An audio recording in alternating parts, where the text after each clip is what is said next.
Ok, ¿qué es lo que puse aquí? Bueno, he juntado información de experiencias, libros, recomendaciones, artículos, para ayudarnos a entender un poco más un tipo de reglas que podría haber en los análisis de riesgos. No son reglas absolutas ni leyes, pero bueno, espero que les sirva. Bueno, una regla es una norma a la que se debe de ajustar la conducta humana en la práctica de la vida, el ejercicio de la ciencia, arte, oficio. Recomendación es una acción por la cual algo o alguien es aconsejado por otra persona o por algún motivo.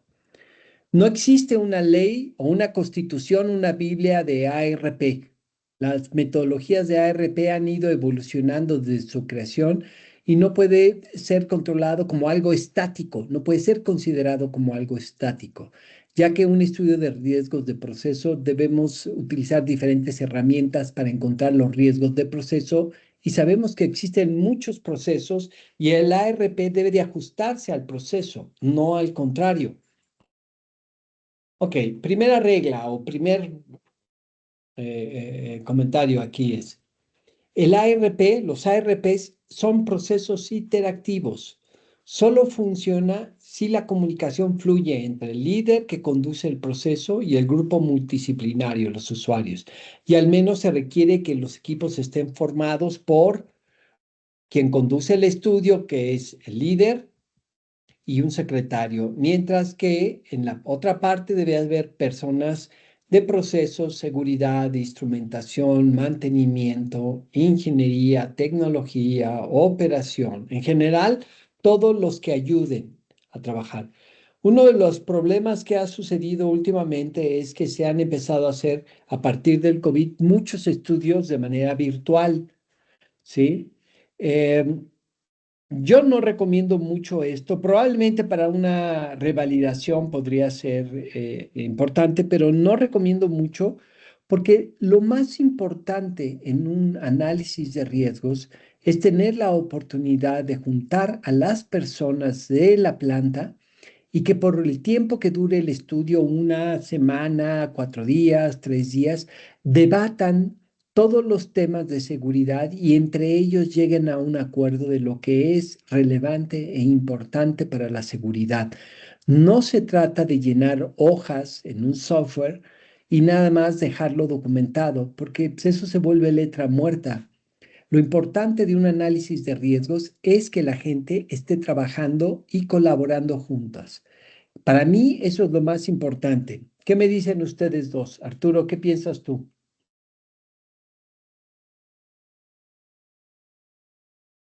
Pues sí, creo que es lo más adecuado juntar al grupo multidisciplinario y que por cada expertise, cada disciplina, se aborden los temas de seguridad que tengan que en cada una de sus áreas, ¿no? Ujú. Y la importancia de tener a la gente del proceso que a veces, aunque están trabajando en el mismo área, a veces no tienen la oportunidad de estar 5 días analizando un proceso, ¿no? En temas de seguridad. Algo que yo insisto mucho es que, y luego eso no llega a ser tan sencillo, es que participen los ejecutores. O sea, eso es algo de lo que yo trato de siempre concientizar a los grupos con los que llego a participar, de que quienes conocen bien los procesos, quienes saben qué les duelen, quienes saben qué hacer en caso de desviaciones, son los que están ahí en el día a día. No es el jefe, no es el ingeniero, no es la línea de mando, es el ejecutor. Y eso Claro. luego, principalmente por quién lo sustituya, se llega a complicar. Entonces, lo que llegamos a hacer es que esperamos a que acabe su jornada y lo hacemos que se quede un rato, y participen al menos un par de horas después de sus jornadas, ¿no? Pero es algo que yo trato de fomentar. Aunque debería de ser por una regla, ¿no? Sí, sí, sí, pero tengo que luego por quién lo cubre y quién va a hacer su tarea, si lo quitamos de la ejecución, por ese tipo de situaciones luego se complica. Ujú. Pero sí es sumamente importante porque es el Sí, que más conoce el proceso, ¿no? sí, sí, sí, claro. Porque vive ahí. ¿Tú qué piensas, Milton? Sí, creo que las cosas funcionan mejor cuando las reuniones son presenciales. Eh, Independientemente del hecho de que, como comenta José, o sea, deben estar todas las partes que tienen, que deben de estar, eh, funcionan mucho mejor de manera presencial, que en línea, porque luego en línea, no, luego uno está hablando y uno hace preguntas y no se escucha nada, no, nadie dice nada, entonces, sí es un poquito más complicado hacer este tipo de sesiones de forma virtual y definitivamente los resultados son mucho mejor estando de manera presencial. Ok. Vámonos con una segunda regla, ¿no? El ARP debe de ser entendido por todos, no solo por los participantes del estudio, también por cualquier persona que lea el estudio. Por eso debemos establecer recomendaciones al realizar una ARP y estas recomendaciones deben de ser claras, ¿sí? Por ejemplo, la causa de un evento está constituida por una palabra clave, hablamos de mayor, menor, y un parámetro. No es suficiente con describir la causa de forma simple, debemos de ser específicos a la falla. La causa, recuerden, debe de ser necesaria y suficiente para generar una consecuencia, es decir, la causa por sí misma debe de ser capaz de generar una consecuencia. No requiere que otro evento ocurra. Por ejemplo, la falla, podemos decir falla de cierre de la válvula SPE 21002, falla de un contador leak 21005 cerrando LB 21005, ¿sí? Tenemos que ser lo más claro. ¿Quién puede decir que es tan claro? Pues el grupo, ¿no? Uno tiene que decirles, y es bien importante estar repitiendo cada vez que haces una causa, una consecuencia o una recomendación. Es entendible para todos. Cualquiera que lea va a entender lo que estamos haciendo. Por ejemplo, a mí me ha pasado que terminamos un HACCP, lo pasamos y luego alguien lo revisa y empieza a hacer comentarios. Oye, pero esta bomba, ¿cuál es? ¿Esta válvula dónde está localizada? La recomendación no es exacta. Estás diciendo que deberá, podría, será. Entonces, siempre es muy importante establecer esta idea de que todo mundo debe de entenderla, incluso los que no estén en el estudio. ¿Sí? Hablamos de ser tan específicos como podamos para describir, por ejemplo, en el caso de una bomba, un lazo de control, un instrumento. Aquí cabe también esta recomendación. Los lazos de control, por ejemplo, no podemos decir falla una válvula de control abriendo o cerrando, porque a una válvula de control la puede hacer fallar el instrumento, el controlador o el elemento final, ¿no? Entonces, puede ser que falle el instrumento, falla el controlador o falla el elemento final. Entonces, hay que decir, falla lazo de control cerrando válvula o falla lazo de control abriendo válvula. Y esto es importante porque, por ejemplo, si tenemos un lazo de control de flujo, si falla el lazo de control de flujo cerrando la válvula de flujo, vamos a tener menor flujo, ¿no? O no flujo. Si falla abriendo, vamos a tener mayor flujo. Entonces son desviaciones diferentes, pero también la frecuencia con la que se puede dar esto va a cambiar. Por ejemplo, un sistema que normalmente es cerrado, es decir, si no hay aire, se cierra la válvula, cuando falle algo, normalmente se va a ir a una falla segura que es a su posición segura. Por ejemplo, cerrando, pero podría haber algo que la ocasionara que fallara abriendo. Es menos frecuente, pero puede suceder. Puede suceder que el transmisor se vaya a 100, que el controlador fije mal el set point y se vaya a 100, o que el controlador falle y mande a abrir, o que el actuador, si es un actuador inteligente, que de repente falle y mande a abrir. Entonces, en lugar de cerrar, pero entonces tendríamos que separar. Por ejemplo, si la desviación es no flujo, porque falla el lazo de control cerrando la válvula de flujo, la frecuencia podría ser, por ejemplo, una vez en cada 5 años o una vez cada 10 años, ¿sí? Podríamos decir que es 0.5 o 0.1 en su frecuencia, veces al año. Pero la falla abriendo, que es una falla que va al contrario de la condición normal, ¿sí? Es menos frecuente. ¿Por qué? Porque es más difícil que falle y se vaya la válvula a la condición que no es la normal o la preestablecida. Entonces, por ejemplo, aquí sería falla del lazo de control abriendo la válvula y eso sería mayor flujo, pero no podemos darle la misma frecuencia que le damos por que cierre a condición segura. Tendríamos que darle una frecuencia a lo mejor de 0.01, que podría ser una en 100 años, que son valores de frecuencias tomados de referencias. ¿Les queda claro este comentario? Sí, sí, claro. Sí, sí. Ok, entonces todo lazo de control tiene que ser analizado en su condición de cierre normal y en su condición de cierre que le llamamos falla peligrosa, que es a la condición insegura. Entonces, por ejemplo, si fuera de nivel, una generaría alto nivel y otra generaría bajo nivel y serían condiciones diferentes y tendríamos que evaluarlo. Normalmente en un análisis de riesgos, ¿sí? Nos concentramos muchísimo a lo que son las fallas de los lazos de control, los sistemas de control, porque son los que por probabilidad tienen mayor probabilidad de que fallen. Ok. Entonces, recuerden que nos encontramos normalmente en los sistemas dos tipos de controladores, los sistemas instrumentados de seguridad y los sistemas de control de procesos. Tienen frecuencias de fallas diferentes. Cuando analizamos los sistemas de seguridad en un HACCP, no podemos decir que falla un sistema instrumentado de seguridad. ¿Por qué? Me ha tocado ver revisiones de estudios de riesgo y veo que dicen, no flujo. ¿Por qué no hay flujo? Porque falló el sistema instrumentado de seguridad disparando o cortando la válvula SDB, cerrando. Pero no podemos, recuerdan lo que les dije, no puede haber una barrera que sea la causa. Nadie diseña un sistema para que cuando falle el sistema de seguridad te vaya a una condición insegura. Es al revés, los sistemas instrumentados están diseñados para operar en condiciones de seguridad. Entonces, aquí hay dos cosas. Hay dos factores que siempre debemos de tomar en cuenta, que son los que pueden tener múltiples operaciones.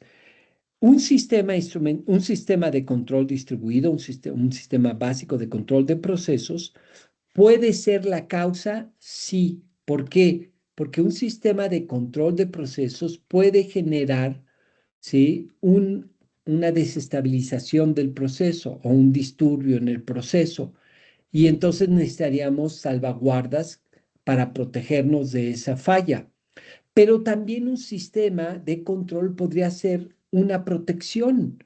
Entonces dices, oye, ¿es una causa o es una protección? Bueno, es una causa cuando su falla genera un disturbio del proceso. Y es una protección cuando él mismo, independiente al evento iniciador, que es la falla del sistema de control, puede generar una condición de seguridad. Por ejemplo, si tú tienes el ejemplo que estábamos viendo, falla, lazo de control, ¿sí? Cerrando la válvula de control de flujo, cierra. Pero ¿qué tal si tú tienes un transmisor de presión que se comunica a otro nodo de los controladores o a otro controlador y se va a una alarma? ¿Hay independencia? Sí, porque lo que falló fue el transmisor o el controlador o la válvula de flujo y tú estás midiendo presión. A la hora que cierra, pues si estoy bombeando, va a aumentar la presión. ¿Va a ser independiente? Sí. ¿Va a ser específico? Sí. Te va a dar una señal de que hay un aumento de presión en una zona donde no debería de haber. ¿Es auditable? Sí. Le puedes calcular su probabilidad de falla sobre demanda y además puedes llevar trazabilidad. Entonces, tendría que haber independencia. ¿Qué quiere decir esto? Que no dependa del mismo instrumento, de las mismas fuentes de poder, del mismo controlador, y entonces yo podría considerarlo como una capa independiente. ¿Les queda claro esto? Porque esto es muy importante porque es algo de las cosas que más se repiten en los HACCPs. ¿Sí les queda claro el comentario? Sí, sí, Sí, sí, gracias, Víctor. Ujú. ¿Y tú, Arturo, sí te sí, sí, quedó sí, claro? sí, sí, ya había Vale. contestado, pero luego no, sí me Ah, di ok. cuenta. Sí. Vale. Ok. Entonces, bueno, aquí pongo algunas recomendaciones. ¿Sí? Entonces, recuerden, tiene que entenderse, todo mundo debe de entender. Una tercera regla, ¿sí? Una causa puede generar múltiples consecuencias. Generalmente, un evento indeseado puede generar múltiples consecuencias. Esto puede ser entendido de mejor forma llamándolo el efecto dominó, donde una ficha derriba a otra y se crea un problema. Entonces, el efecto dominó es algo que debemos de considerar, pero un error típico en los ARPs es creer que todas las consecuencias deben de ser calificadas. Debemos de tener mucha claridad aquí. Solo se debe de clasificar a los eventos que generan un riesgo. Parece obvio, pero debemos preguntarnos, ¿por qué voy a calificar un riesgo donde no hay un riesgo? ¿Recuerdan los que les decía?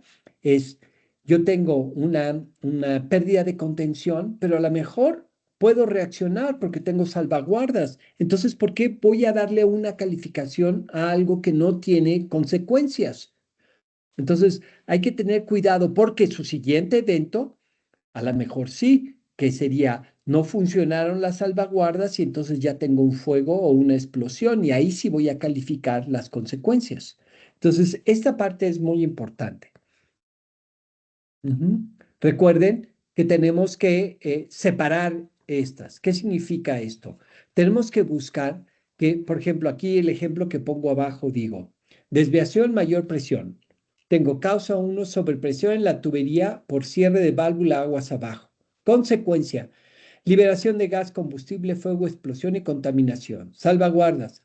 Alarma de alta presión con acción del operador. PSB con sistema de desfogue. Detección de gas explosivo y detección de fuego. Acciones. Revisar la operación correcta del sistema de gas y fuego y dar mantenimiento a las válvulas aguas abajo. Y entonces alguien podría llegar y pensar que si la consecuencia es una explosión, un fuego, una contaminación, la alarma de alta presión le va a servir. Pero ¿cómo? Si ya hay fuego y explosión, ¿te va a servir una alarma cuando hay fuego? ¿Qué me dicen?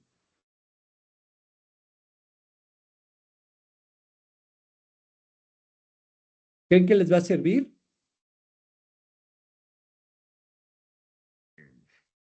Pues si ya hay fuego, pues no, ¿verdad? Ya va a estar comprometida la alarma, ¿no?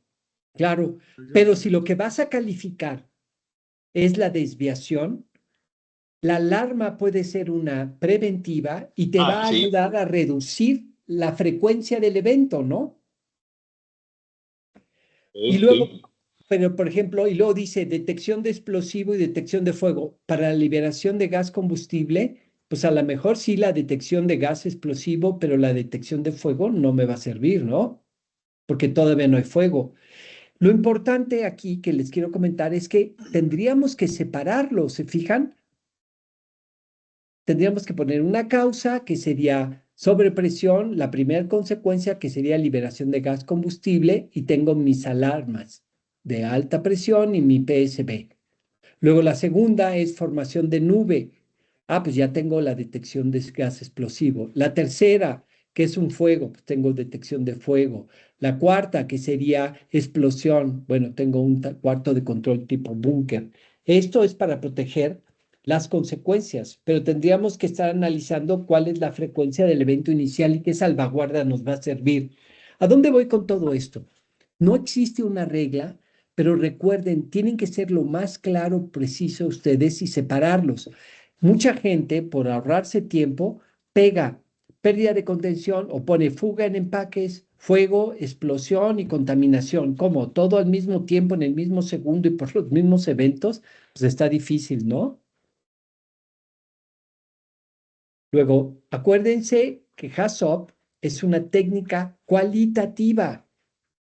Estamos asumiendo que cada salvaguarda va a reducir un cuadro o una casilla en nuestros análisis de riesgos.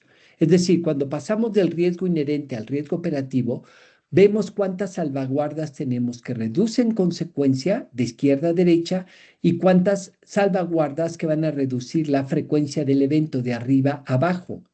También me ha tocado ver estudios donde no hay una claridad y ponen que a lo mejor el detector de fuego reduce la frecuencia del evento. Pues no, lo único que puede hacer es reducir la consecuencia, porque detecto y entonces puedo tomar una acción. Es un análisis cualitativo. Quien nos puede ayudar cuantitativamente es LOPA, ¿sí? Nosotros buscamos en este análisis pasar de un evento inicial a un evento final, ¿sí? Donde hay un riesgo inherente que no tiene salvaguardas. El riesgo operativo sí tiene salvaguardas. A lo mejor está para personas que no tienen experiencia en esto, podría ser mucho más claro. Esa es la diferencia entre los dos. En el riesgo inherente no consideramos salvaguardas, en el riesgo operativo sí consideramos salvaguardas, ¿sí? Debemos de clasificar nuestras salvaguardas y esto es un problema. Si se fijan ahorita que estuvimos trabajando con el software o si vas tú y ves en el PH Pro, hay una sola columna para salvaguardas y no te permite crear una columna donde puedas separar tú cuál es de mitigación, cuál es de prevención, cuál es un hardware activo, cuál es un hardware pasivo. Por ejemplo, lo que yo he hecho es en mis hojas, por ejemplo, en PH Pro, es agregar una columna donde ponga que me diga, ¿es de prevención o es de mitigación? Y luego otra columna para que yo diga, ¿es un hardware pasivo, un hardware activo más humano, un humano o un continuo? ¿Para qué? Porque es importante que clasifiquemos, pero además que sepamos cuáles desde el principio van a reducir frecuencia y cuáles consecuencia. Y la única manera de ser claros y que todo mundo lo entienda es que pongamos una columna que diga esa salvaguarda de qué es, de prevención o de mitigación. ¿Se les hace lógico? Sí. Ok. Sí, sí. Debemos de clasificar. Acuérdense que les dije que el Centro para la Seguridad de los Procesos Químicos, el CCPS, que forma parte del Instituto Americano de Ingenieros Químicos, en conjunto con el Energy Institute de Europa, publicaron en el 2018 el libro Bowtie Risk Manager. Es un libro que describe cómo se desarrolla un bowtie, pero lo importantísimo para mí también aquí, o dos cosas son muy importantes, es que hacen una clasificación que fue la que ya vimos de las barreras o salvaguardas o capas de protección y plantea también en el libro cuál es el detalle del error humano, es decir, en dónde está involucrado el ser humano. Mañana vamos a poder hablar un poquito más de eso cuando veamos Bowtie, en dónde está enclavado el ser humano en el análisis de riesgos en los procesos, ¿sí? Y plantea estas cuatro barreras, ¿sí? Hay barreras de prevención y de mitigación. Hay unas que las de prevención las podemos calificar, las que eliminan la amenaza, las que previenen que la amenaza genere una pérdida de contención y en las de mitigación las que evitan o controlan que no se genere una consecuencia y las que reducen o mitigan las consecuencias. Entonces, esta clasificación ustedes la pueden poner en HACCP o en qué pasa si, simplemente considerando poner alguna columna más o hacer una indicación en sus propias hojas de trabajo. ¿Sí? Aquí están las 5 clasificaciones que el CCPS puso. Hardware pasivo. El hardware pasivo es un hardware que no cambia de estado. Por ejemplo, un dique no cambia de tamaño, ¿verdad? O no va creciendo de acuerdo a cuánto se está derramando. Un muro contra incendio no se hace más fuerte.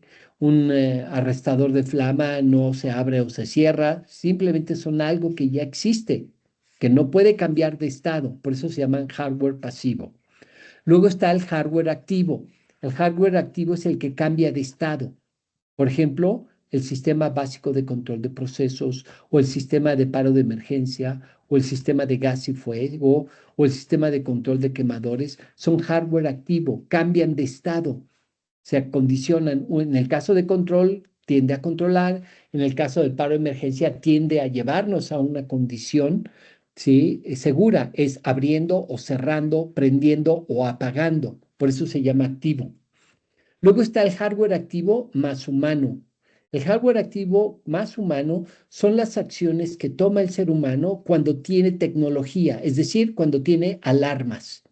Y para que sea válido, él tiene que cumplir estas tres condiciones que ponemos a la derecha: que pueda detectar, que pueda decidir y que pueda actuar.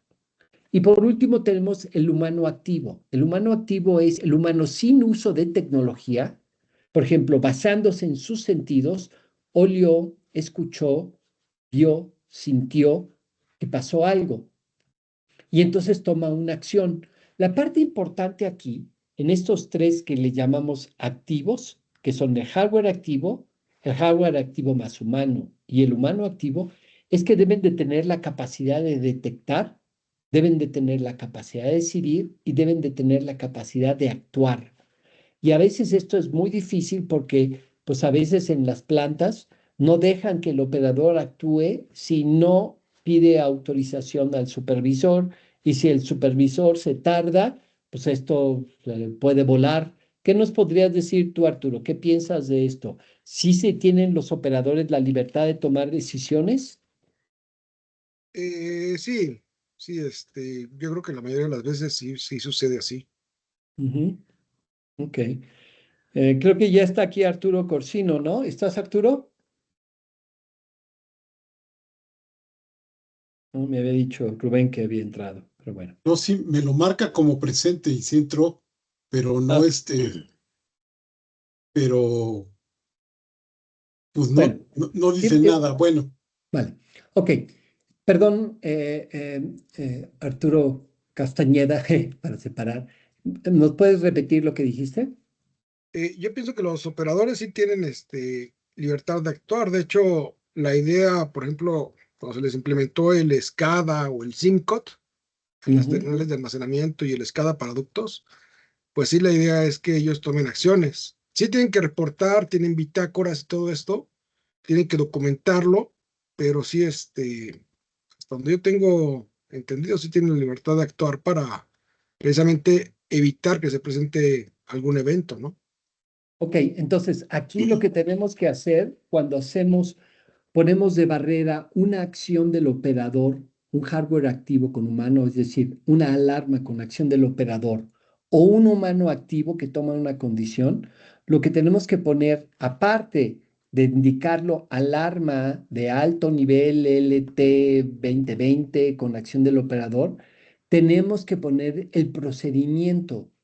Porque si no existe un procedimiento, evidentemente el operador pues va a actuar a como él crea, ¿no? O sea, no vale la actuación de un operador si no hay un procedimiento. ¿Les queda claro? Entonces, la alarma con acción Sí, del operador tiene que estar asociada a un procedimiento, porque si no existe procedimiento, pues estamos también jugando a que sí funciona y realmente no tenemos la certeza, ¿no? sí, de hecho, por ejemplo, cuando hay alarmas de alto nivel, a manera de ejemplo, ¿no? En tanques que están recibiendo, o igual con el SCADA, cuando hay bajas de presión, tienen comunicación tanto con la terminal como que recibe como con la que envía, precisamente para tomar acciones. Entonces, y digo, eso va enfocado a la mejor a la parte, el ejemplo que estoy dando va más enfocado a la parte de el robo de hidrocarburos, ¿no? Por la pérdida de presión. Pero igual, cuando tienen se está sobrellenando un tanque o hay algún problema dentro de la terminal, sí, cuentan con procedimientos que les indican qué hacer. Y te digo, dentro del mismo procedimiento dice que tienen que documentar todo en sus bitácoras, ¿no? Vale. Ok, entonces, y luego tenemos el hardware continuo. El hardware continuo a veces crea confusiones porque se confunde con el control de procesos. No es el control de procesos, son acciones de seguridad que están continuas. Por ejemplo, una protección catódica siempre está funcionando, ¿verdad? O por ejemplo, la inyección de químicos anticorrosivos o ¿qué puede ser? Un sistema de ventilación en un cuarto de control, siempre están funcionando, ¿no? O sea, no hay que confundirlo con el sistema de control, que es un hardware activo, ¿va? ¿Ok? ¿El error humano puede ser considerado como una causa? ¿Qué me dicen ustedes?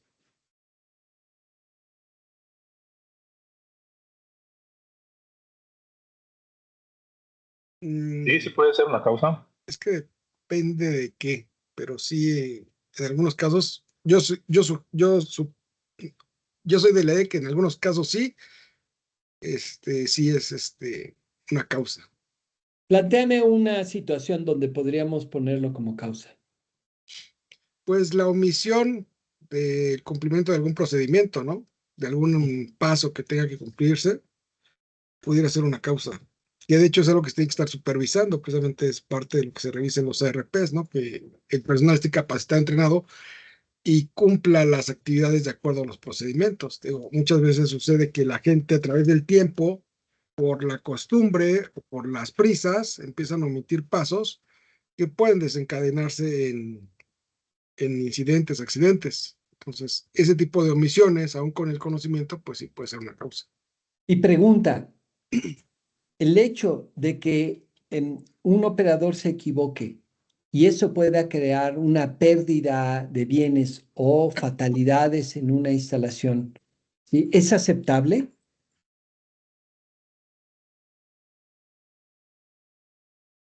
Para mí dicen? no, pero hay mucho, bueno, es que estamos hablando de temas ahí complejos.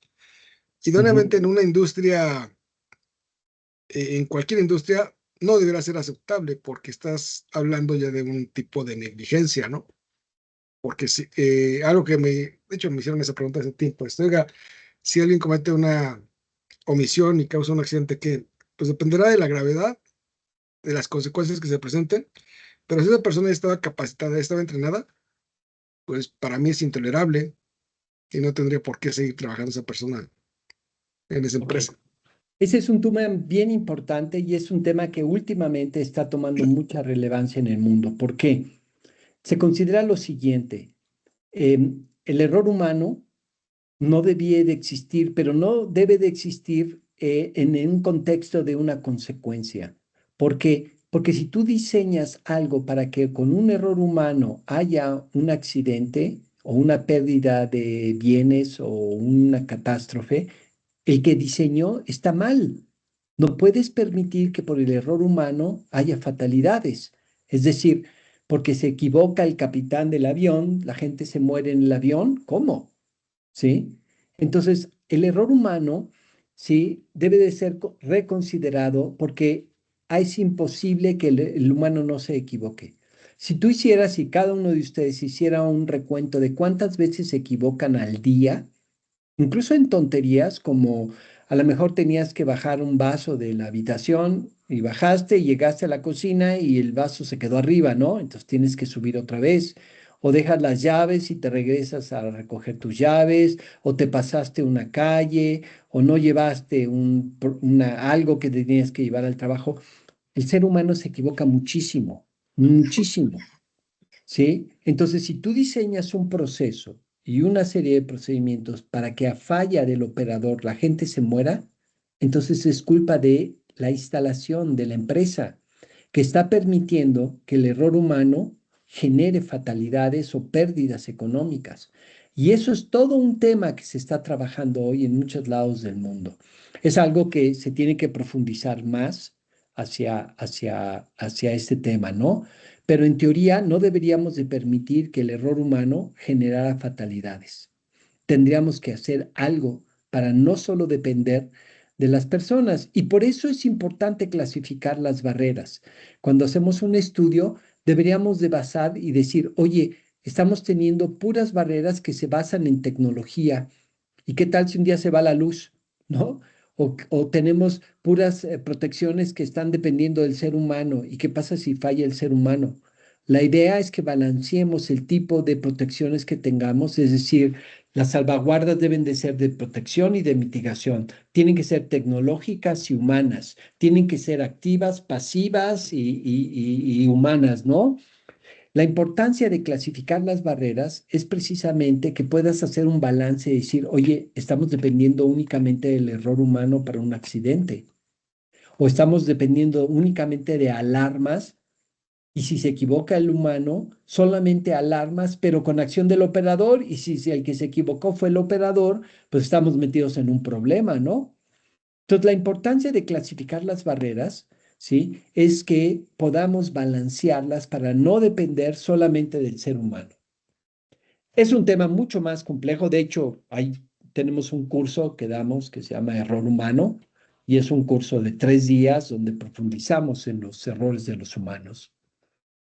¿Un procedimiento operativo puede ser considerado como una salvaguarda? ¿Qué me dicen? Pues Sí, depende, Sí ¿no? puede ser considerado, ¿Por qué? porque ahí vas a poner controles en las variables operativas, ¿no? Ujú.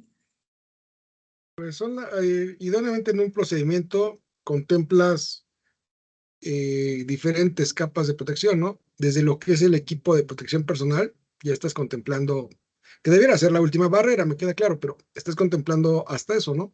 Entonces, eh, debe ser un documento robusto, donde haya participado, te digo, idóneamente personal ejecutor, para que sea un documento que permita y contemple más bien todas las variables que pudieran presentar alguna problemática que derive en un incidente o un accidente.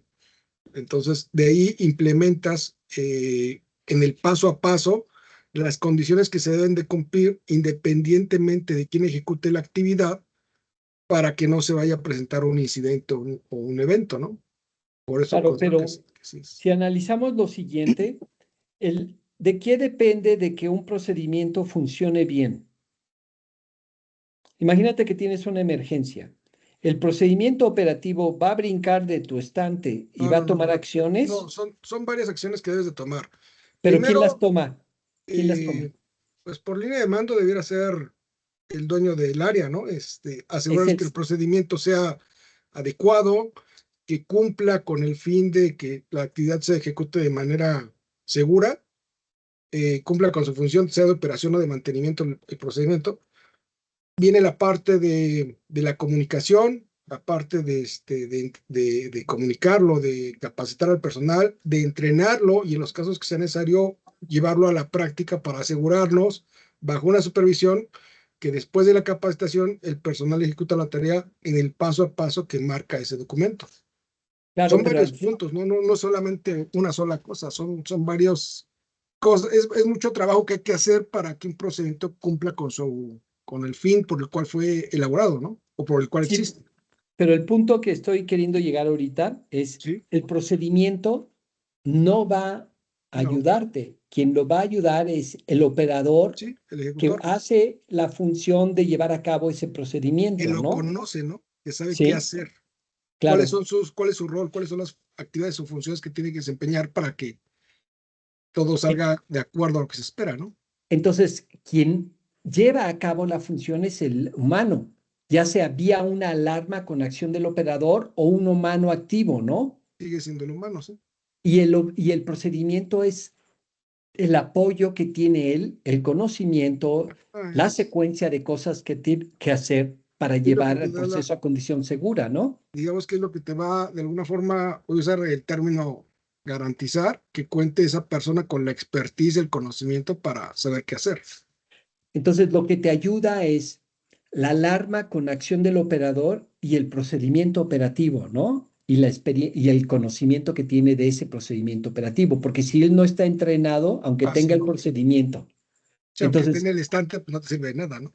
claro, o el operador, el humano activo, más un procedimiento es lo que te salva. Entonces, el procedimiento es un apoyo para el humano, pero en sí mismo no puedes decir la primera salvaguarda, alarma con acción del operador. Y segundo, procedimiento operativo. No, no, no, no. Está dentro de la primera, alarma con acción del operador y el procedimiento operativo JB28, ¿no? Ujú. ¿Vale? Entonces, en sí mismo no es una salvaguarda Es una parte del apoyo de la salvaguarda del humano. ¿Vale? ¿Podemos utilizar un doble peligro o un doble evento como una causa? ¿Qué me dicen? Lo que muchos le llaman el doble jeopardy. Aparte, sí. No. No, yo digo que siempre debe haber uno iniciador forzosamente. Es como el ejemplo que hace rato decías, ¿no? A ver, ponen fuga, fuego, explosión. O sea, no puede presentarse todo en el mismo segundo. Debe haber un Claro. evento iniciador forzosamente y otro que es consecuencia en un corto tiempo, pero es consecuencia de. En los análisis de riesgos tendemos en generalizar de no ponerlos doble jeopardy, porque entonces estorbaríamos muchísimo, porque quedamos que una amenaza o una causa debe de ser directa y suficiente para generar una consecuencia. Y si ya necesita de ayuda, pues entonces no es directa ni suficiente, ¿no? Pero hay excepciones. Por ejemplo, en los procesos batch, a veces el operador tiene que parar el proceso, meter un catalizador o meter un activador, ¿sí? Cerrarlo y aumentar la velocidad del variador. Entonces ya son varias cosas que tiene que hacer que se concatenan para que pudiera ser. Por ejemplo, si se equivoca en la bolsa y mete otro catalizador o mayor cantidad de catalizador y pone el agitador a unas revoluciones más altas, lo único que podría propiciar es que hubiese una reacción exotérmica más rápida, ¿no? Entonces, no debemos de usarlo a menos que el mismo proceso nos los determine. Lo que manda es el proceso, no una regla, sino el proceso. ¿Están de acuerdo? Ok. Ok. Vale. ¿Se puede considerar una válvula antirretorno o una válvula check como una salvaguarda? ¿Qué me dicen?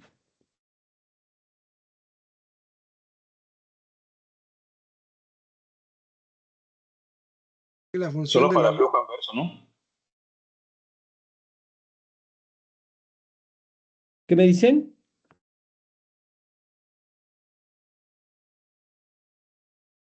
Entonces, eso no es.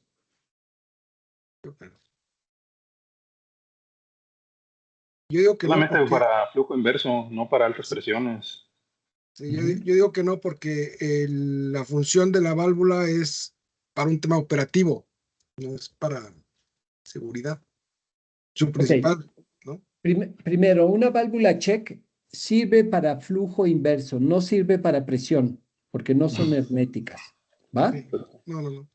Pero luego te encuentras que la gente te dice que sus válvulas checks no sirven, que se quedaron calzadas o no cierran. Entonces no puedes considerar, porque recuerden, para que una salvaguarda sea considerada, debe de estar 100% funcional.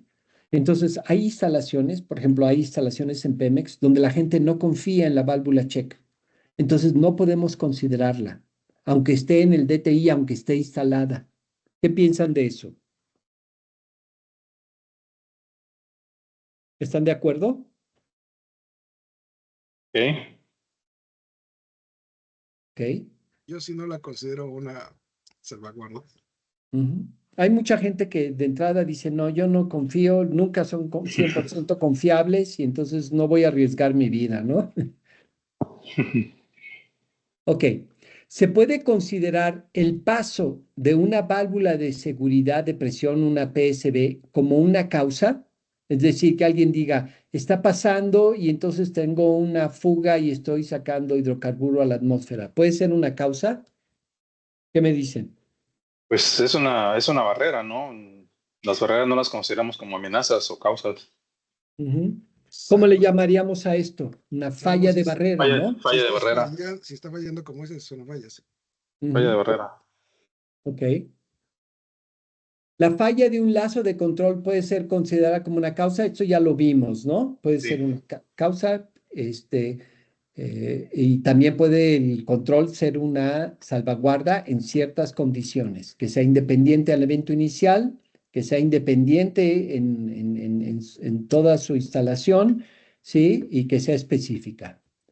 Pregunta, un doble bloqueo con purga puede ser considerado como una salvaguarda. Estas válvulas se utilizan mucho para mantenimiento, ¿no? Se bloquean dos y se purga para ver si está pasando y si se puede hacer el servicio, ¿no? ¿Qué me dicen?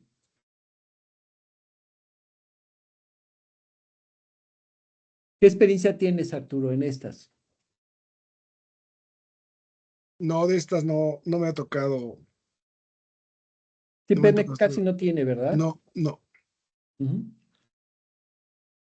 Ok, estas válvulas generalmente se utilizan cuando haces mantenimiento y un análisis de riesgos no debe de ser en condiciones operativas normales, no en mantenimiento. Cuando tú haces un mantenimiento, haces un permiso de trabajo, una delimitación de zonas y un pequeño estudio de lo que puede pasar, ¿no? O sea, se maneja el mantenimiento diferente a lo que es el estudio de riesgos de proceso en condiciones operativas.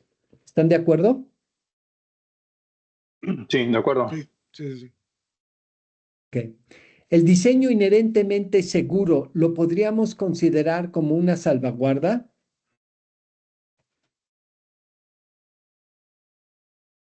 Esto quiere decir que tú consideras al proceso como la primera capa de protección. Pues salvaguarda sí, pero el problema surge cuando uno lo quiere considerar en el OPA al asignarle la probabilidad de falla. Claro.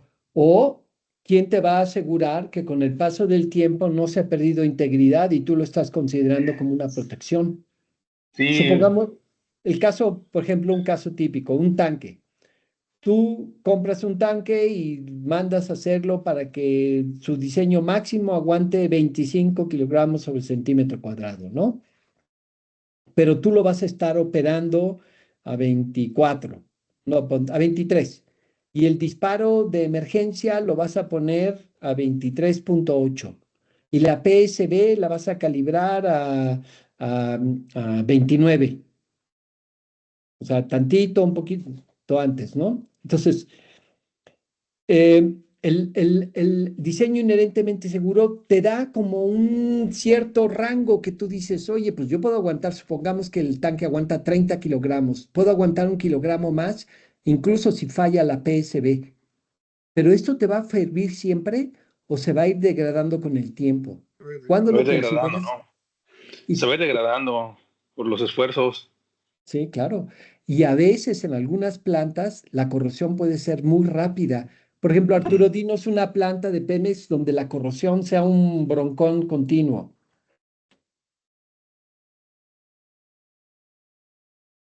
En mina. Sí, pero ¿qué proceso? ¿Qué proceso? Este. mm, es que como proceso, no por fuera. El- Por ejemplo, cuando llega el crudo, pues viene con azufre, ¿no? sí, En la primaria, la primaria. esa, pues es más común que se vayan los materiales más rápidos que en las etapas finales, ¿no? Donde ya no hay azufre, ¿no? Sí, debe de sufrir. Entonces, el poder considerar el diseño inherentemente seguro, pues tienes un riesgo. Yo siempre digo, no lo consideren como una capa o como una salvaguarda, pero consideren lo que es como una protección que tienes abajo de la manga, ¿no? Que tú Ujú. sabes que todavía el proceso puede aguantar un poquito más si falla la alarma, si falla el paro de emergencia, si falla la PSB, pero tienes un tantitín más para que te puede ayudar, ¿no? Pero no confiarle tu vida a eso, ¿ok? ¿Podemos considerar los errores de mantenimiento como una causa? Sí, ¿Sí? sí, claro. Pero entonces nunca acabaríamos los HACCPs, durarían No meses, acabaríamos, porque Pues ya habíamos mejor. dicho que tiene que ser en condiciones de operación, además, ¿no? ¿sí? O sea, en teoría, tú haces un mantenimiento para restablecer las cosas a su condición ideal. Si no, ya sea un instrumento, un equipo, una tubería, ¿no? Si lo haces mal, ¿sí? No hay defensa contra eso. pero no es la causa porque en sí mismo no genera energía. Tenemos que buscar quién es el generador de energía, que genera presión, que genera nivel, que genera flujo. Pero una tubería no genera energía. Es una condición que puede estar latente, pero en sí mismo debemos de considerar, siempre que se hace un mantenimiento, que debe de ser llevado a la condición real a la que está. Sabemos en la vida real que hay errores de mantenimiento que podrían generar problemas, pero por eso las empresas tienen un checklist después de un mantenimiento. Hacen pruebas, verifican que se hayan quitado candados, verifican que esté abierta, que no esté bypaseado. Si hay un error humano y hacen una falla, pues ya se come diferente, ¿no? Pero en teoría no debemos de considerar, porque entonces no acabaríamos, porque entonces para un lazo de control deberíamos de decir, falla el lazo de control abriendo, falla el lazo de control cerrando, falla el instrumento porque lo calibraron mal, falla el instrumento porque lo calibraron mal para arriba o para abajo, falla el controlador porque en el mantenimiento no pusieron el CPU bien, o falla el filtro de aire o falla la válvula solenoide, no acabaríamos, ¿sí? Entonces, por eso se debe de considerar en las condiciones operativas normales e ideales. Si hay algo excepcional, entonces se puede tratar. Si hay algo que ha generado problemas, se puede tratar, pero la idea es que un mantenimiento debe ser bien realizado. Y en el mantenimiento, de nuevo, las empresas hacen un pequeño estudio de riesgos para checar qué puede salir mal y una lista de verificación. ¿Podemos considerar las alarmas como salvaguardas? Bueno, eso ya lo hemos visto, ¿no? Siempre son alarmas, pero con una condición, que haya un ser humano, ¿no? Y que haya un procedimiento y que el operador pueda tomar acción. La falla del sistema instrumental de seguridad, del sistema de pago de emergencia, ¿puede ser una causa? Eso es falla de barrera. Pues falla de barrera, ¿no? Ok. ¿Podemos considerar las acciones de mitigación manual contra incendios como una salvaguarda?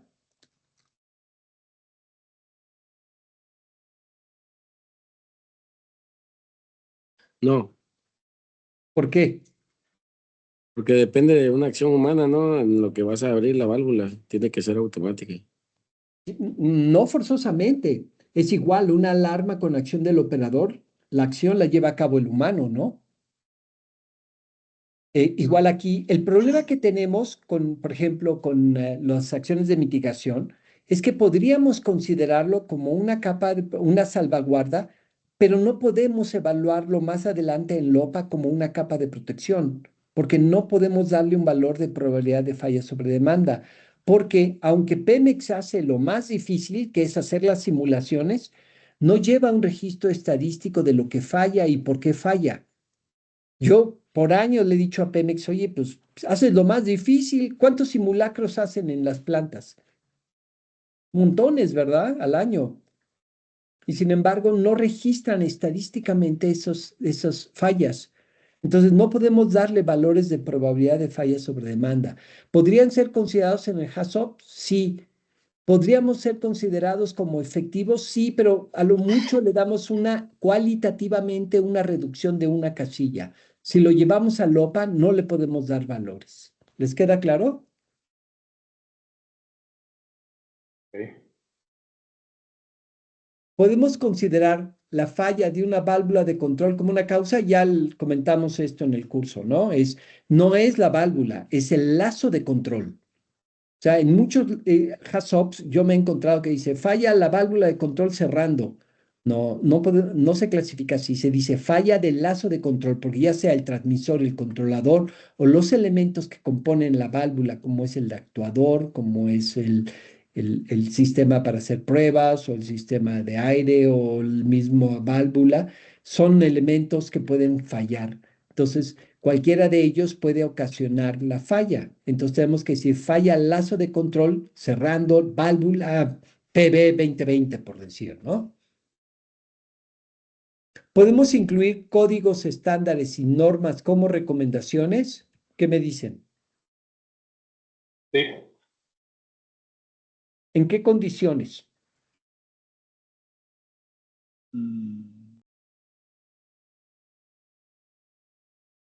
Recuerden, lo que recomendamos tiene que reducir la frecuencia del evento inicial o reducir la consecuencia, ¿sí? Y un estándar o un código o una norma te va a reducir eso, la frecuencia del evento inicial o la consecuencia.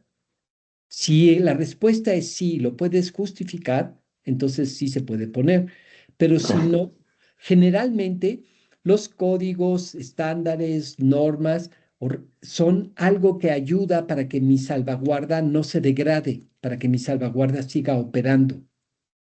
Pero es muy difícil que le podamos decir que realmente en sí mismo un código o un estándar va a reducirlo. Generalmente incluso son en fases de ingeniería cuando se considera cómo vas a hacer el cálculo de una PSB, cómo vas a instalar o vas a diseñar un sistema contra incendio. Tiene que seguir códigos y estándares, pero en sí mismo no es una salvaguarda. Lo que genera, por ejemplo, el sistema contra incendio puede ser una salvaguarda, pero el código no. El sistema contra incendio debe de ceñirse a una norma, a un código, a un estándar. Podemos discutir los tipos, Te habla Corsino. ¿sí? Víctor, ahí Sí. tengo un cuestionamiento. Fíjate que he visto análisis de riesgo ahí en la refinería, en los cuales tenemos pues plantas ya pues arriba de 60, 70 o 80 años que vienen con una ingeniería de diseño y ponen como recomendación algunos códigos que pues la verdad se dificultan para poder instalarlos a esa instalación que ya tiene muchos años. Ahí Ujú. con lo que tú comentas, que si se puede dejar como recomendación, ¿eso es viable, Víctor? No, porque esto, mira, y lo habíamos platicado hoy, no estabas tú, ese es bien importante. Toda recomendación de un HACCP o de un análisis de riesgos tiene que tener la única función de reducir la frecuencia del evento o reducir la consecuencia, es decir, reducir el riesgo. Una recomendación de ingeniería de mantenimiento no la puedes poner porque no reduce el riesgo. La tienes que poner si en otra minuta, que sea la minuta de ingeniería. Por ejemplo, yo cuando hago mis análisis de riesgos, llevo en el análisis las recomendaciones, pero todo lo que encuentre que vengan recomendaciones de ingeniería, de mantenimiento, de códigos o de estándares, le digo al cliente y el cliente normalmente lleva una minuta de ingeniería. ¿Por qué? Porque se debe de poner. ¿Qué es lo que le ha pasado por años a Pemex? Resulta que acaba el HACCP y tienen 40, 50 recomendaciones. Pues el reaseguro se pone feliz, ¿no? Porque te hace pedazos, ¿sí? Simplemente, como tú dices, diseñaron unos tanques con un estándar y hoy día se usa otro estándar. Pues nunca vas a cumplir, entonces el reaseguro te va a sonar todos los años, ¿no? Eso es de ingeniería, porque eso no va a reducir la frecuencia del evento ni va a reducir la consecuencia. ¿Se tiene que tomar en cuenta? Sí, para llevarlo a ingeniería y desde el punto de vista de ingeniería, de operación, de mantenimiento, ver si es factible, pero no lo puedes poner en el HACCP porque te estás ahorcando. Entonces, de nuevo, todo el análisis de riesgos solo tiene que ver con riesgos, no tiene que ver con operación ni con mantenimiento, con nada más. Es con seguridad. Lo que yo ponga o lo que yo recomiende tiene que estar abocado a reducir la frecuencia del evento inicial o reducir la consecuencia. Si no lo hace, no me sirve. ¿Te sirve mi comentario? Sí, claro que sí. Lo que pasa es que, como bien dices, ¿no? Esa instalación nació con unos estándares de esa fecha, güey. Y ahorita, pues, quieren actualizarlo, pero pues la normatividad no es retroactiva, ¿no? No. Ya cumplió su función cuando estaba iniciando la operación. Claro, claro. Y hay que tener mucho cuidado en eso porque si no, como te digo, el reaseguro se pone feliz, ¿no? Porque nunca vas a cumplir. Así es, así tenemos muchas recomendaciones que son por estándares o normas que quieren Claro, implementar. Ahí en fue el plantas error que ya del... están con más de 60, 80 años y pues, ¿cómo? Ahí gastas más de lo que produce. Claro, ahí el error fue haberlo puesto en el estudio de riesgos. No deberían haberlo incluido. Es Tiene que correcto. ser en otra minuta de ingeniería para ser evaluado desde el punto de vista de ingeniería. ¿Va? Ok, Víctor, me queda claro, gracias. Ah. ¿Podemos discutir en el HACCP qué instrumentos debemos de poner?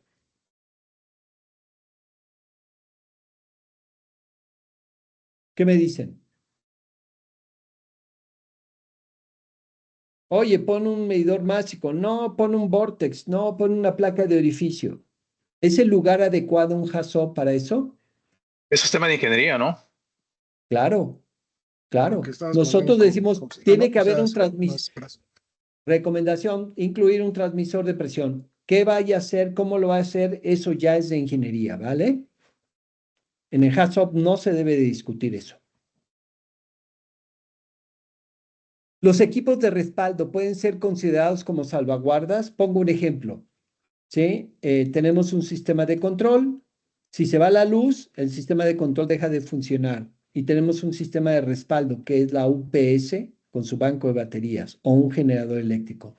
¿Se debe de considerar como una salvaguarda? Sí, ¿Sí? O sea, quiere decir que si estás analizando alta presión, ¿la UPS te va a ayudar como salvaguarda por alta presión? no, no te ayuda en la alta presión, ¿no? Pero te Fíjense, ayuda esto es bien en... importante. Hay sistemas de respaldo o hay otro tipo de sistemas o equipos o procedimientos que son barreras de mi barrera. Es decir, por ejemplo, ¿qué pasa si falla Comisión Federal? ¿Va a servir tu sistema de control? Si se va la luz, la energía No, eléctrica, no, no, no no va a sirve. servir. Entonces, quien degradó a tu sistema de control fue la falla de Comisión Federal. Para que tú puedas al menos llevar a tu proceso a una condición segura, necesitas energía. Entonces, pones una UPS con banco de baterías que te da un tiempo para que tú puedas llevar tu proceso a una condición segura. Es una barrera de la barrera, pero no es una barrera del proceso, sino que ayuda para que tu barrera siga operando.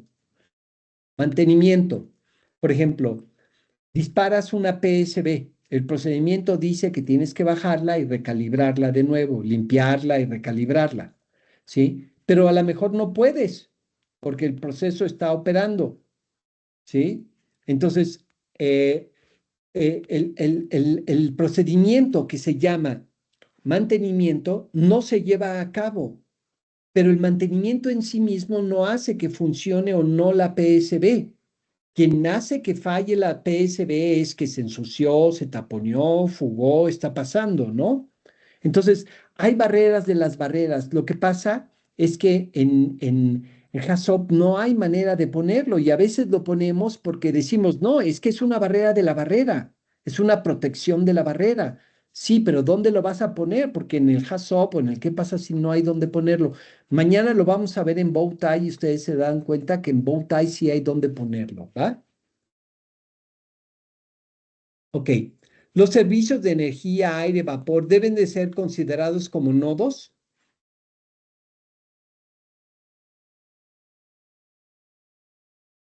Esos son servicios auxiliares, ¿no? Sí. Pero los debemos de considerar como parte, como un nodo independiente. Por ejemplo, que digas aire de instrumentos es un nodo, agua contra agua con agua de enfriamiento es un nodo. Pues no se consideran, ¿no? Ujú. Digo, porque no hay deben que ver, por ejemplo, si no estamos son en fases de diseño, nos puede ayudar mucho para ver cómo va a funcionar, pero normalmente podríamos considerar en el propio nodo como la falla de agua de aire de instrumentos o la falla de electricidad o la falla de agua de enfriamiento, podríamos considerarlo en el mismo nodo. En lugar de ser mayor o menor, en el mismo nodo podríamos decir, ¿qué pasa si se va la electricidad? ¿Qué pasa si falla el aire de instrumentos? ¿Qué pasa si el agua de enfriamiento falla? Entonces, Pero hay gentes que, por ejemplo, estamos en fases de diseño, plantas nuevas, les pongo así, por ejemplo, en Dos Bocas. De repente lo que teníamos que hacer es, hay una área de servicios que queremos ver si es suficiente con lo que tiene para protegerse. Entonces se consideró el nodo de aire de instrumentos o el nodo de agua de enfriamiento como un nodo independiente. Aparte, en cada nodo operativo se consideraba qué pasa si falla el agua, el aire, la energía eléctrica. Pero luego se veían los servicios también. ¿Por qué? Por si había que hacer alguna recomendación en fase de ingeniería que podría ayudar para que el sistema siguiera funcionando y sea lo mejor en términos de seguridad, ¿no? Les pongo un ejemplo que me tocó muy vívido en la coquizadora de Tula cuando se diseñó, el diseño original del fabricante Ica Flor, que era el fabricante, no quería poner dos plantas de aire de instrumentos, quería poner un solo sistema de aire de instrumentos con dos compresores, ¿no? Y la gente de Tula le dijo, no, quiero dos plantas independientes. ¿Por qué? Porque dice, tenemos mucha experiencia y sabemos que nuestro aire de instrumentos puede fallar. Entonces queremos tener dos sistemas de aire independientes. ¿Por qué? Porque si falla una coquizadora, pues es un problema muy gordo, ¿no? Y entonces hubo todo un debate. Al final ganó la operativa porque dieron las justificaciones necesarias y se pusieron dos plantas de aire de instrumentos. Entonces, eso se discutió en el HACCP porque se puso un nodo de aire de instrumentos. Entonces, de nuevo, no son reglas, tenemos que buscar lo más práctico y que nos ayude a entender la seguridad en los procesos. ¿Sí? ¿Podemos utilizar ingeniería preliminar para hacer un HACCP o un análisis de riesgos? ¿Qué me dicen? ¿No están terminados los DTIs o están en fases de revisión? ¿Los podríamos usar para hacer un HACCP?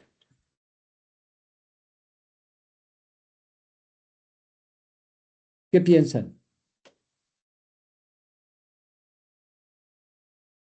Pues si ya está terminada la ingeniería básica, sí, ¿eh? Ujú. Los Sí, porque, Arturos, ¿qué sí, piensan? sí, porque te va a servir para identificar cómo va el desarrollo del proyecto, ¿no? Pues a mí me ha rechazado, he empezado estudios de riesgo, llega la gente de Pemex y me dice, no, no están terminados los DTIs, no puedes hacerlo. Y hemos parado HACCP porque dicen, no están en revisión y tiene que ser en fase final. Pero ¿qué tal si estamos en las fases iniciales de ingeniería, en la ingeniería básica? Pues todo va a ser revisión porque no hay definitivo, ¿no? Sí, Entonces depende de qué etapa ir estás. cambiándolo. Ujú. Vale. Ok. ¿Qué puede ser considerado? Acuérdense como recomendación, ¿sí? Aquí pongo algunas reglas que podrían ustedes ayudarse, ¿no? Para que algo sea una recomendación válida, tiene que reducir la frecuencia o la consecuencia del evento. Tiene que tener una acción directa sobre la causa o sobre la consecuencia. Que la implementación sea factible, que evite la recurrencia del evento, que esté dentro de tu control, que tú lo puedas implementar, que alcance tus metas y objetivos y que no te cause otro problema. Si se cumple todo esto, entonces tu recomendación es válida. ¿Les parece lógico? Sí, sí, sí. Sin Sí, sí, embargo, sí. cada vez que hacemos recomendaciones no pasamos este checklist, ¿verdad? Entonces, podría ser una buena práctica de ingeniería a futuro que cuando hagan recomendaciones lo pasaran por este checklist. Ok, ¿Va? Sí. Ok, recuerden, hay recomendaciones de seguridad, hay acciones, yo la puse aquí con otro nombre para que lo separemos en otra minuta, de proceso ingeniería, mientras que las de seguridad puede ser agregar, cambiar, sustituir, tal vez calcular o mejorar. En las acciones de ingeniería hay que estudiar, verificar, confluir, incluir, seguir y entrenar. Aquí es donde cabe el que cumplan procedimientos, que cumplan normas, que cumplan estándares, ¿sí? pero es en ingeniería. Si lo pones dentro del HACCP, estás hundido porque probablemente nunca vas a cerrar esa recomendación. Entonces, lleven 2 minutas, una de ingeniería y una de seguridad. Ok, ya para terminar esto, les voy a hablar de lo... Es un documento de una compañía americana que me gustó mucho, que se llamaba El conflicto del flujo, ¿sí? Y se me hizo muy lógico. Si tú tienes flujo, desviación en el flujo, vas a tener desviaciones en la presión, en la temperatura y en el nivel. Por ejemplo, ¿qué pasa si hay mayor flujo de entrada a un tanque? Va a haber mayor nivel, ¿verdad? Si no entra o entra muy despacio el flujo, pues va a haber menor nivel. Si entra hidrocarburo a alta presión a un separador, puede haber mayor presión. Si no entra flujo a un separador, no va a haber presión. Entonces, ¿qué quiere decir esto? Para simplificarlo. Muchas veces el flujo es la causa de todos los eventos, porque sin flujo no hay temperatura, no hay nivel, no hay presión, no hay concentración, no hay pH, ¿no? Entonces, ¿qué tal si cuando hacemos un HACCP, nuestra primera variable de proceso es el flujo?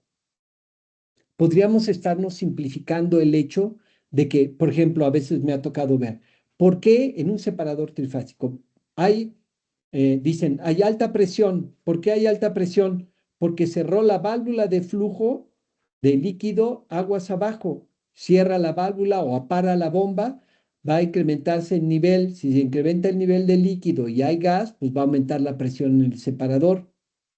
Entonces, si yo pongo primero presión, cuando llegue al nodo de menor flujo, voy a tener que volver a decir lo que va a pasar. Pero realmente el mayor nivel y la mayor presión fueron consecuencias de que cerró el lazo de flujo, o sea, hubo menor flujo. ¿Qué tal si lo considero en flujo? Me voy a ahorrar el tener que repetirlo en alto nivel y alta presión. Entonces, no es una ley de que tengas que implementarlo siempre así, pero es una buena práctica de ingeniería que siempre empecemos por el flujo. ¿Qué les parece este comentario?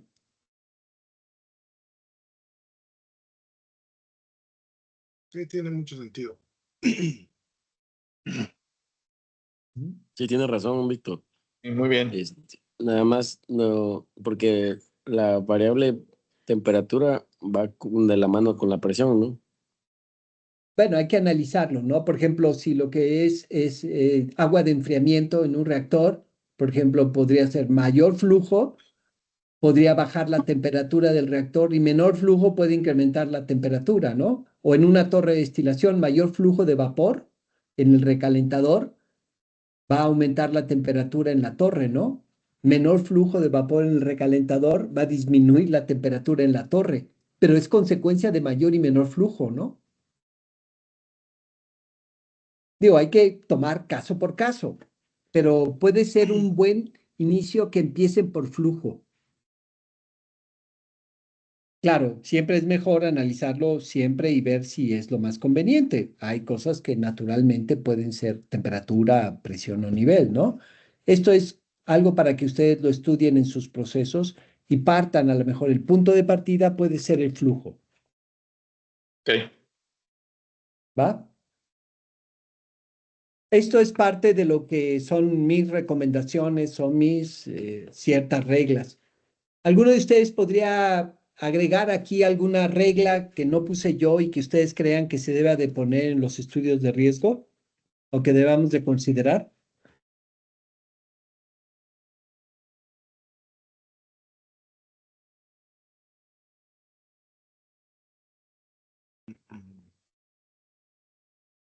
Definir cuáles serían las consecuencias que se tienen que identificar. Ujú. Víctor, una pregunta. Sí. Muchas veces también la corrosión entraría, no sé si también se puede considerar. Oh, la corrosión es todo un tema. De hecho, yo diría que es el tema de Pemex, de todos los Pemex, ¿no? La corrosión, el problema de la corrosión siempre existe.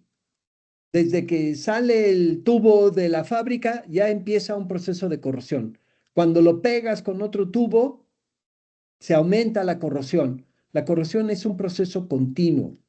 No puedes evitarlo. Incluso aunque pongas inhibidores de corrosión o aunque pongas ánodos de sacrificio o protección catódica, la corrosión simplemente se va a hacer más lenta o se va a hacer más rápida. Yo siempre recomiendo que, acuérdense, la idea del HACCP es que tenemos que partir de que el proceso está en condiciones ideales. Lo primero que tendríamos que preguntarnos siempre, antes de empezar un HACCP, hacer una revisión de la integridad mecánica de la instalación. Porque entonces ya sabemos que puede haber una falla debido a la corrosión.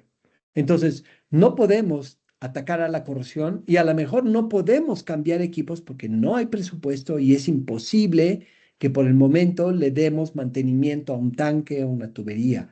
Lo que sí podemos hacer es considerarlo en nuestro estudio, decir, aquí hay un área de corrosión, ¿qué vamos a poner para protegernos? Porque no te puedes dar el lujo de que haya una alta presión en una tubería que ya está dañada por su integridad mecánica, ¿verdad? O un tanque que vayamos a tener alta presión en un tanque cuando sabemos que está comprometida su integridad mecánica. Pero lo que sí podemos hacer es bajar la calibración de las PSBs, bajar las condiciones operativas, es decir, bajar niveles de presión a los que voy a operar, ajustar alarmas con acciones de la operación para que pues tratemos de alejarnos a esa posibilidad. Pero eso es un problema inmenso en muchas instalaciones de Pemex. Sí debemos de considerarlo, al menos analizarlo. Muchas veces me ha tocado también llego a plantas y ya hay estudios de corrosión y ya hay recomendaciones dadas por estudios de corrosión. Si ese es el caso, nada más tendríamos que ver en qué áreas hay niveles de corrosión que puedan reducir la integridad mecánica a unos niveles que pueda ser afectado por el proceso, porque puede haber mayor flujo, mayor presión, y entonces sí deberíamos de considerar algo que salvaguardara eso. No sé si contesté tu pregunta. Sí, Víctor. Ujú. Ok. ¿Algún otro comentario?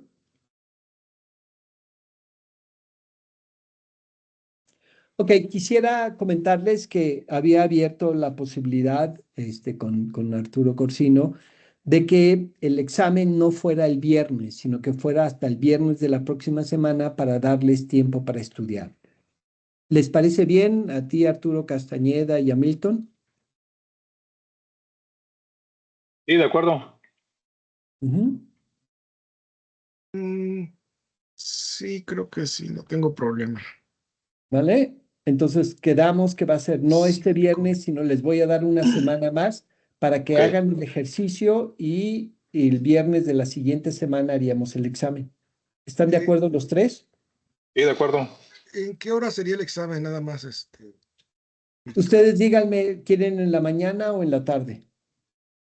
¿Cómo cuánto son que igual cuántas horas más o menos que nos lleva? Van a ser son como 2 horas y media. Eh, eh, 2 horas y media. Ujú, sí, Ok. eh, Para mí cualquier hora está bien. La que mejor igual si pueda pudiera convenir ser, a Cortino y a si Arturo pudiera ser como Castañeda. a las 2 de la tarde igual, que como estamos con las sesiones, estaría bien. ok. Si no, A también ti, me puedo ajustar. Sí. Arturo Corsino, ¿te queda bien el próximo, no este viernes, sino el que sigue a las 2 de la tarde? Sí, Víctor, estaría bien. O si podría a las 4 también para que sea a las 6. Pero si no a las 2, sí me conecto a esa hora. No hay problema. ¿Vale? Entonces, ¿quedamos a las 2? Ok. Vale. Sí. Ok, Entonces, Víctor, gracias. vamos a manejar la secuencia de esta manera. Nada más déjenme.